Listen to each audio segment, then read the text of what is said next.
hiljaiseksi. Varmasti kaikki muut. Mutta ei ehkä länsirannikkoa. Vähän ennakkomaistelua. Satu on huutanut 127 desibelin edestä ollakseen pienen puolen kuiskaa, ja saisiko se vähän näyttää? Saisiko yleisöä tähän mukaan?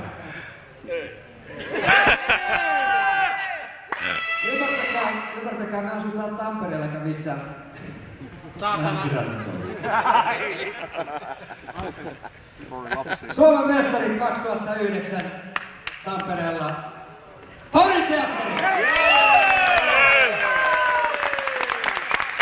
Ja tässä kohtaa voisin sanoa, kuulovoimaisen muistana vuosi ei yhtään eräkattua takana.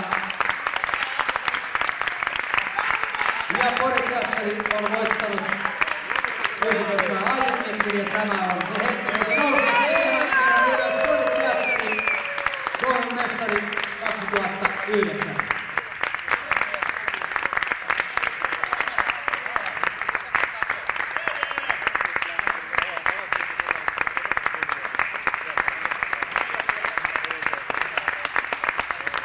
Niin kuin paidasta huomaatte, Porin teatterin taito on